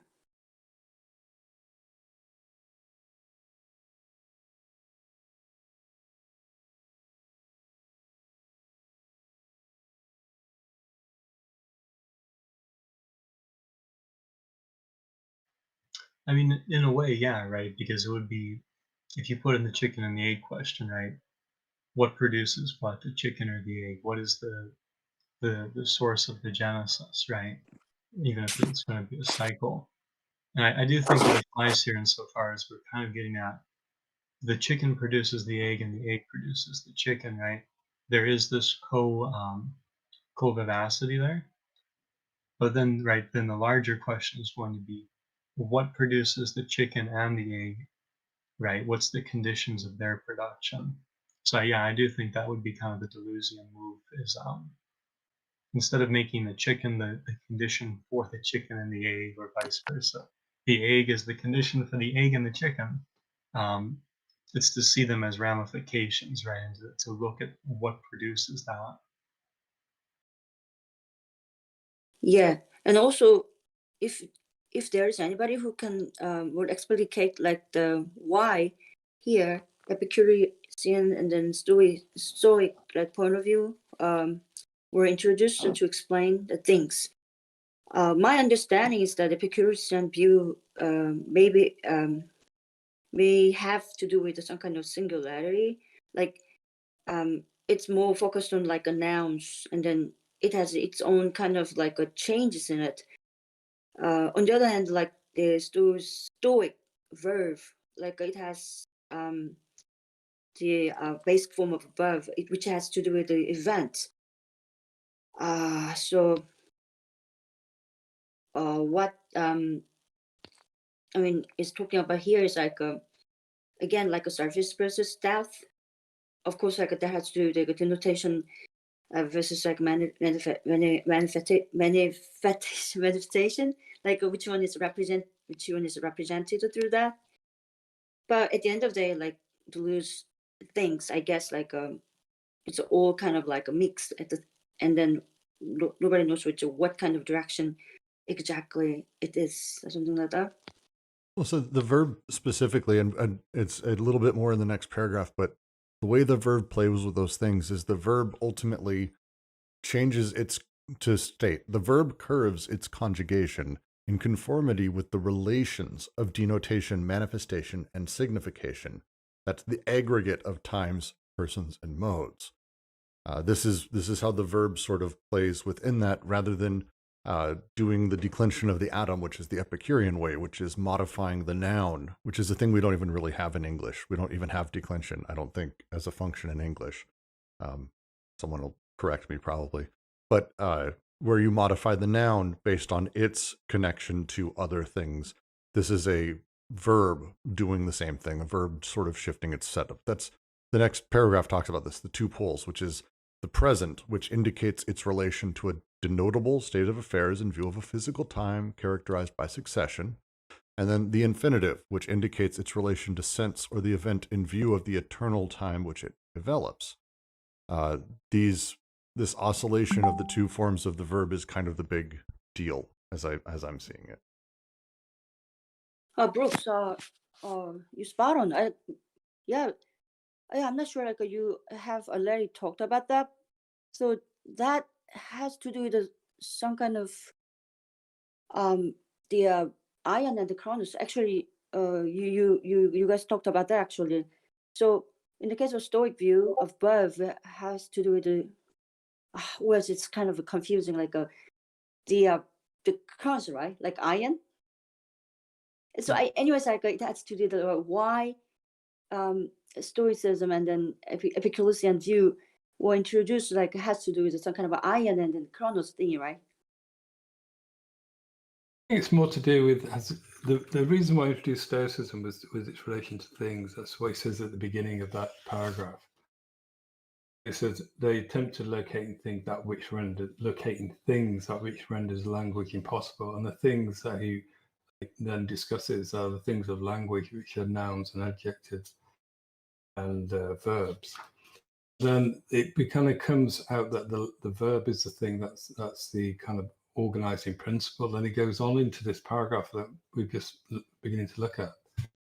So the verb has two poles. The present has this relation to time, two poles of the verb. It's the present indicates relation to a denotable state of affairs. So if state of affairs, things things, bodies that are denotable, that we can express in a proposition of denotation. This is a view of a physical time characterized by successions. This is to do with time, which is one thing by succession. Therefore, it's one thing after the other. That's the first idea of time which is expressed. And second, and the infinitive, the second pole is related to the infinitive, indicates relation to sense or the event in view of the internal time which it envelops. So it has this, the verb can express in terms of bodies, in terms of the denotable state of affairs, but also it has this view of the internal time which it envelops. The verb has within it, as we've already seen this, it envelops this other thing, which is the event and the sense of the event. So the entire verb, so he's looking here at the actual verb, the thing in which language is made possible. Going back to the beginning of that previous paragraph. The entire verb oscillates between the infinitive mood. So the infinitive, in terms of the infinitive, the verb has the mood, infinitive mood, which represents a circle once and around for the entire proposition. In the present time, in contrary, closes the circle over the denotatum of the proposition. So these two poles of the verb, which are two different ideas of time, different functions. One is the infinitive, which in the obviously infinitive implies the endlessness of time, which is but the past and the future. The other is the present of time, which closes the circle. So the circle is the circle of the proposition, the ring. So it's the kind of propositional structure of language without the sense, I would say, which closes the circle of the denotatum of what is denoted in the proposition, state of affairs, the bodies. So between the two poles, the verb curves its conjugation in conformity with the relations of denotation, manifestation, signification, aggregate of times, persons, and mode. The verb has this aspect of bringing the two together. It's an aggregate of these times. It has this capacity to bring these together. Because it's relaying the event. It's relaying the event through time, through persons, through modes. When we say Alice becomes larger, we're literally having that happen in front of us. It's the becomes changes and conjugates based on the relations of those things based on the event. Without the event, we couldn't do that in the first stance. And you certainly couldn't do it through nouns. Dear God. Thanks so much. Your explanation quite helpful. Thank you. Well, I love the next part. Yeah, go for it, Derek. That's where I was going to go. Please, go. Okay. It just so he then focuses from what I can see on the pure infinitive of the ion. So he says the pure infinitive. So this endlessness is the ion, straight line. Again, he's kind of hopefully repeating what we've already come across. The empty form and the distance permits no distinction of moments. So it doesn't allow this notion of succession, one thing after the other. It goes on being divided formally. So the notion of being formally divided, it doesn't take on a kind of identity with anything. It's formally divided, the double and simultaneous direction of the past and the future, so it goes in two directions at once. Well, and it's that infinitive. It's just to go back to the Alice example, because I can't help but go back to it. When we talk about the difference between the one pole and the other, Alice becomes larger versus Alice becoming larger.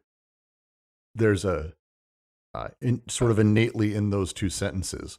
One is closed, circular. Alice becomes larger. We feel, maybe you can intuitively feel it, but you can feel that there's a finality. It's done. Alice becomes larger. Alice becoming larger has a possibility space that's rather extraordinary beyond it. It's this pure infinitive, the straight line, the empty form, the distance that sort of comes behind it. That it just changes it with just the smallest bit. It's a powerful switch, though. That's right. It's essentially the same verb, but it's directed towards two different the two poles of that verb of coming, that to become. That's so- quite interesting point. Sorry. Go, Ollie, please. Yeah, Brooks, I quite interesting point because okay, Alice is becoming. So for me, it's like what's going on. It's like an action, or even though action. So which is like happening now. So it's like more like something on surface, like, and then it has to do with like some kind of the idea of chronos, right? Like something. The present time. On the other hand, Alice becomes something in that sense that is kind of eternal. Circular. Internal return, something like that. So it's like more like to do with ion, the concept of ion. Am I right or am I I wrong? think Chronos, that one, when it's the internal circle is Chronos, the immediate present. Alice becomes larger, feels to me, and maybe it's a difference of wording, feels more trapped within the Chronos, that she is within that space. Whereas when I say Alice is becoming, it immediately puts it on the route of aeon, that straight line. Suddenly there's this, from the words I love in here, the infinitive does not implicate a time internal to language without expressing the sense or the event. That is to say, the set of problems raised by language. It connects the interiority of language to the exteriority of being. It inherits, therefore, the communication of events among themselves. It plays in a completely different space, even though really we're sort of talking about the same nouns, the same phonemes, the same elements, the same denotation, same manifestation, the same signification. There is a drastically more powerful, interesting meaning behind one versus the other. And it's kind of an amazing switch, the way that it sort of conjugates inside of that. I think it's essentially I think this is about the verb. So the infinitive, the verb form, to green or whatever, become, to implicate a time internal to language that expressing the sense of the event.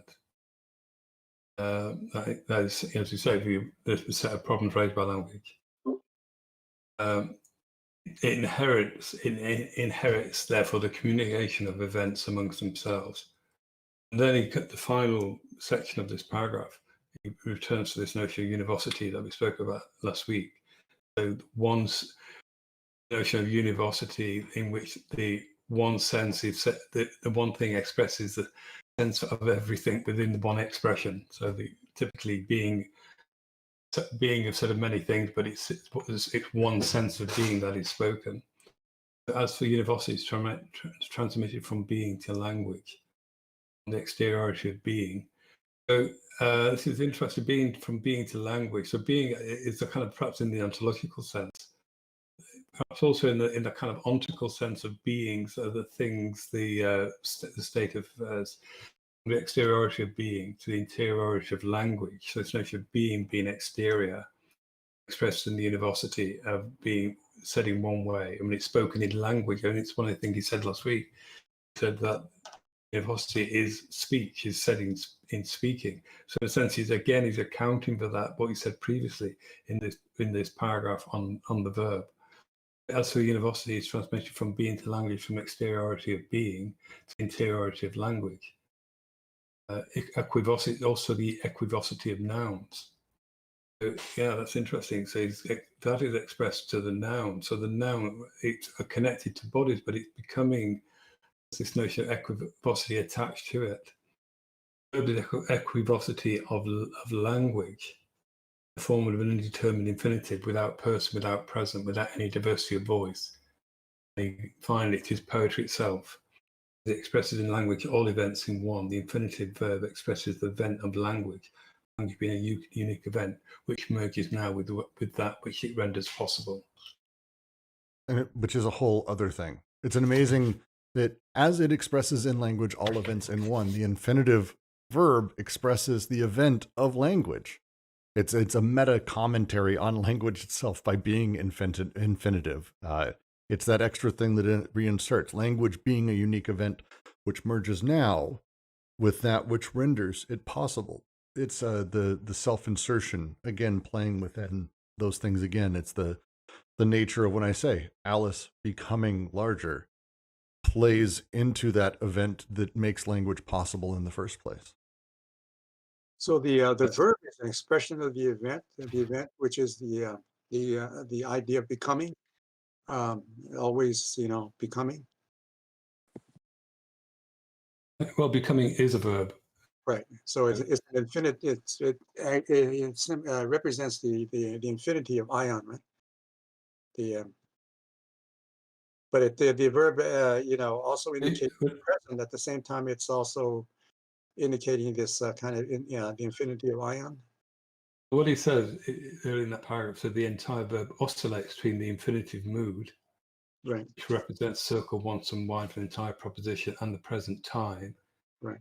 which untried closes. So there is, what he says is that it oscillates between the two, the infinitive mood, which is to do with the ion, and present time, which one imagines.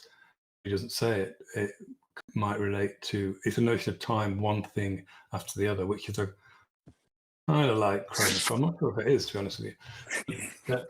But what I'd like to say, that one of the interesting, again, is the structure of this whole series. I mean, I think Deleuze is amazing, kind of amazing in his the way he puts things together, in which he starts by saying events make language possible. That's the first sentence, and he ends up by language being a new event which merges now with that which renders it possible. So the whole series has this kind of circularity in it as well, I would say. And I don't think necessarily he's going to be explicit when he says Chronos, but he is phrasing it that way. We're talking about present time that closes the circle over the denotatum, as opposed to this empty time as aeon. I mean, we're talking about, it's Chronos. I can't see another way to, it's certainly not aeon, and there's no third time. I mean, the reason why I'm slightly hesitant, because he says it's successive, so it's one thing after the other. As the image I get from what Deleuze talks about the Chronos is that it's circular. So that's my only slight hesitation. It's a slight hesitation, really. Yeah. So you think the event brings about language, and the language which which the verb is a kind of kind of indicates the present and the infinitive. Also, by the use of the verb brings about the event, right? So is that kind of circular you're talking about?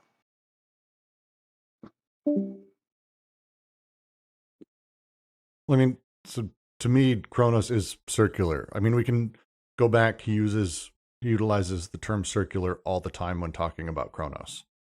Right. It goes back to the cracks of the Grand Canyon. Upon this straight line of aeon, there is also an eternal return, the most terrible labyrinth of which Borges spoke, one very different from the circular or monocentered return of Chronos. And that's the 24th series, bottom of 176, my version. Sure. Right. See, so it seems like language is circular in those three modalities, but at the same time, it can also be used in a kind of a special way to break out of that circularity, and through the use of the infinitive, right? The infinitive, what he said. No, I think the circularity is explicitly the ring, what he calls the ring of the proposition. We have the propositional structure, which is the denotation, manifestation, signification. But what he says, he calls this the sense the fourth thing, and sense is the event, and this is the thing that keeps on being discovered. But he says it's separate from that circular, the ring. I mean, it's part of language. It's part of the structure of language. But what he's interested in is the thing, the incorporeal thing, which is like the verb at this point. Anyway, let's talk about the verb, I would say. And the verb is and he said the verb is the univocity of language. It's the one thing that expresses everything.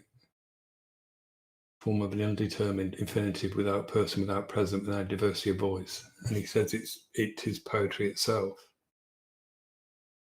It expresses in language all events in one. So we have this notion of the eventum tantum, if you remember that. Oh yeah, no, the phrase he keeps bringing up. the all events at once. That's what the infinitive ultimately expresses. Yeah, no, it's fair. Yeah. So what I think he's doing, he's complete. What he does, he kind of works with these ideas, say like the event and tantum. He never leaves it at that. He never leaves it just to say, oh, that's what it is. He's forever kind of drilling down and showing why that is possible, what makes that possible. He's come now to the verb, the thing through which, in terms of is the univocity of language. It expresses in language all events in one. So I think this is the kind of amazing ability of Deleuze to kind of completely, really kind of go amazing detail in breadth and in depth, I think, into the subject he's dealing with. Like, I'm wondering, maybe like you can tell me later, like next week, something like that. But I'm wondering if like university of a language is possible. And secondly, I'm still like confused with the concept of like chronos and aya, because I can't get the point of like a chronos. What I mean, Brooks, maybe I mean you explained, but the thing is that my quick research, I mean, double check by Googling, is that chronos is a finite and limited time wherein only the present exists at a certain duration, while the past and the future subsist. Ion, by contrast, an infinite, unlimited time wherein none of the present, past, or future exist. So for me, it's like eternal written, and then like in Chronos, the past and future are subsumed into the written full present. That's another kind of like a line from the Schultz paper. So for me, like going back to like a Brooks like example, which is amazing, like Alice is becoming something.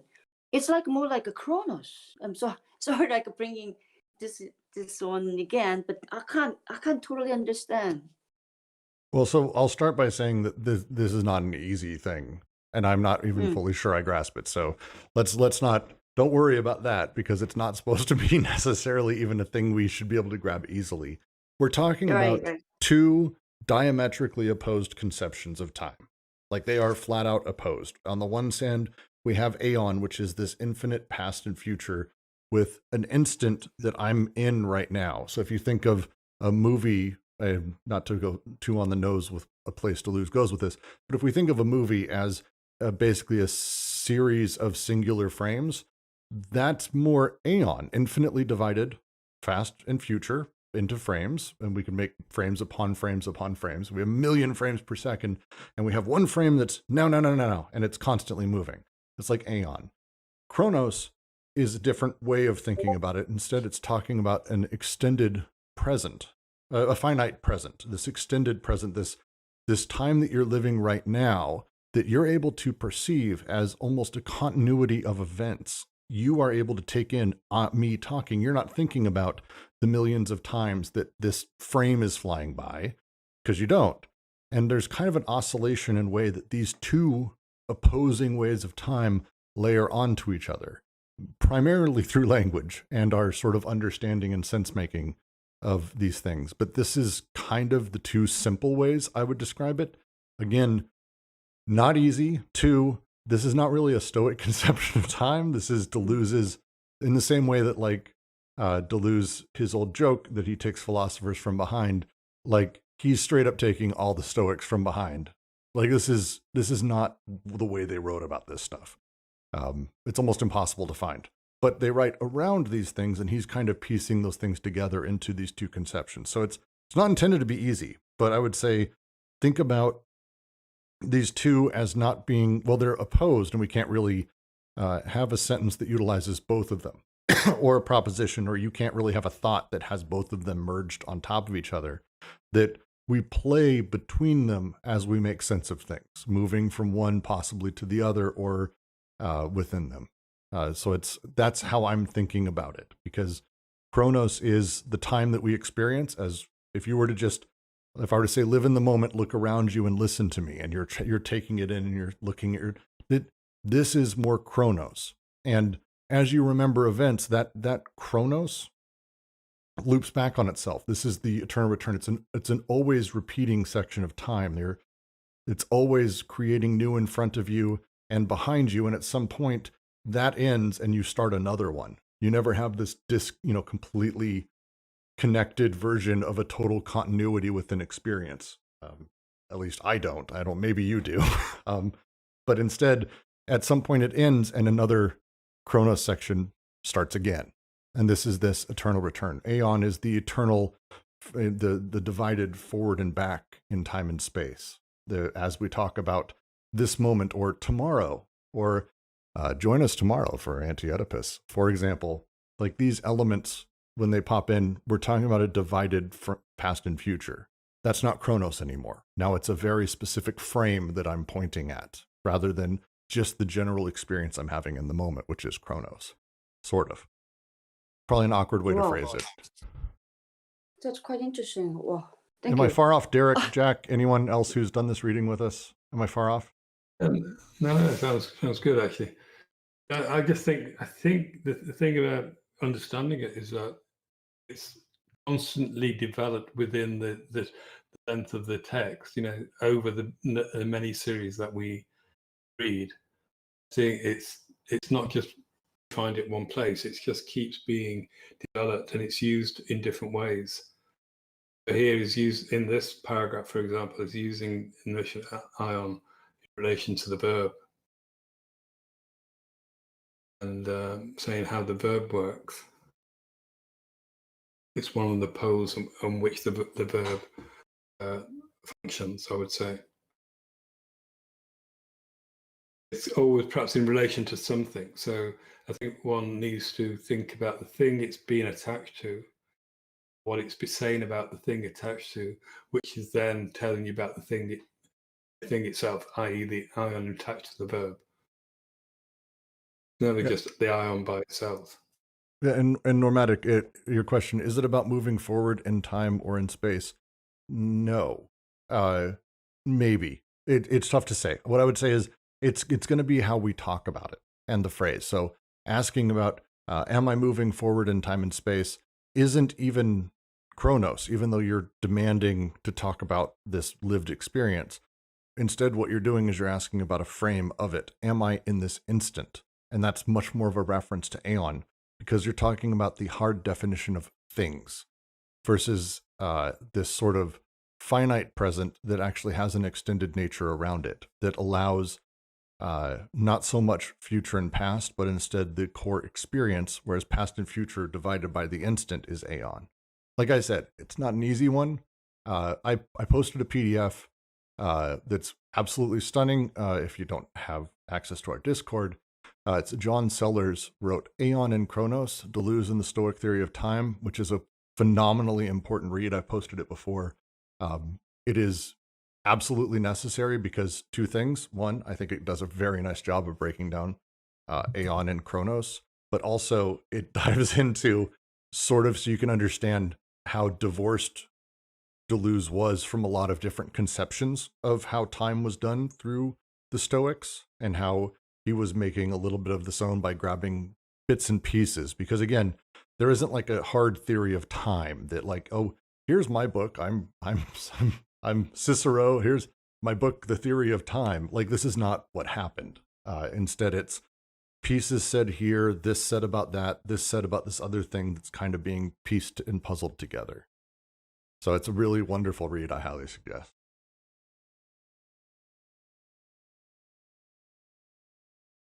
Yeah, thank you. Yeah, I'll think about that again. Oh, quite insightful. Thank you.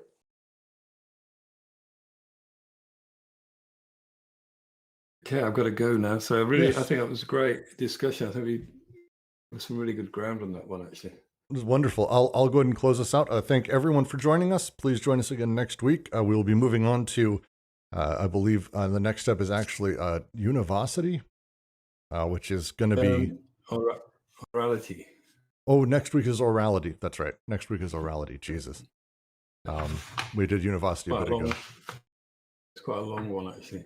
And this is probably going to be 2, maybe 3 weeks. It's very long. Right, really? And it's a lot is said. So join us next week and the week after for orality. And I